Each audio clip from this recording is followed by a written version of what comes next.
2023-এর মহাযুদ্ধে রাজ্যের হেভিওয়েট বিধানসভা কেন্দ্রগুলির অন্যতম কেন্দ্র 8 টাউন বরদোয়ালি। এই কেন্দ্রের বিজেপি প্রার্থী খোদ রাজ্যের মুখ্যমন্ত্রী ডাক্তার মানিক সাহা, বাম কংগ্রেস জোটের প্রার্থী আশিস কুমার সাহা। তবে শেষ উপভোটে বরদোয়ালি বিধানসভা কেন্দ্র থেকে জয়ী হয়েছিলেন মুখ্যমন্ত্রী। আসন্ন ভোটে এই বিধানসভা কেন্দ্রের দিকে তাকিয়ে আছে রাজ্যের মানুষ।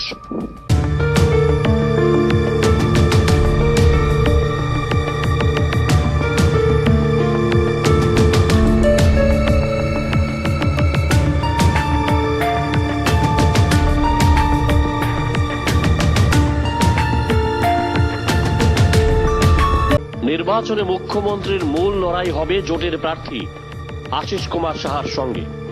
আপাত দৃষ্টিতে এটাই মনে হচ্ছে ভোটারদের কাছে, কিন্তু না, মুখ্যমন্ত্রীকে লড়াই করতে হচ্ছে ঘরে বাইরে। ঘরের মধ্যে অদৃশ্য শক্তির লড়াই সম্পর্কে ওয়াকিবহাল মুখ্যমন্ত্রীও। রাজ্য বিজেপির অন্দরমহলের খবর, নির্বাচনে জয়ী হওয়ার জন্য মুখ্যমন্ত্রীকে দুই ধরনের রণকৌশল করেই এগোতে হচ্ছে।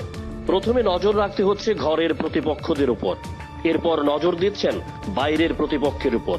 তবে মুখ্যমন্ত্রী আশাবাদী, নির্বাচনে দুই প্রতিপক্ষকেই তিনি ঘায়েল করে জয়ী হতে পারবেন। বরদোয়ালি কেন্দ্রের প্রার্থীদের বক্তব্য, মুখ্যমন্ত্রী মানিক সাহা ও জোটের প্রার্থী আশিস কুমার সাহার মধ্যেই লড়াই হবে হাড্ডাহাড্ডি।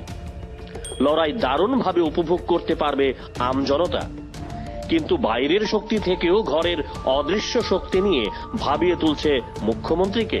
দলের মধ্যেই সক্রিয় হয়ে উঠেছে উচক্রীড়া।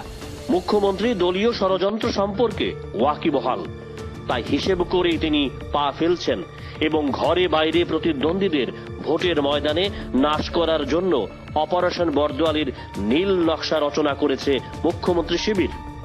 আর তাতে সাপও মরবে, লাঠিও ভাঙবে না, বলছেন মুখ্যমন্ত্রীর অনুগামীরা। প্রার্থনা, আপনাদের মূল্যবান ভোট, সুচিন্তিত মতামত বিগত 5 বছরের গণতন্ত্রকে পুনরুদ্ধার করে ভারতীয় জনতা পার্টি ডাবল ইঞ্জিনের সরকার।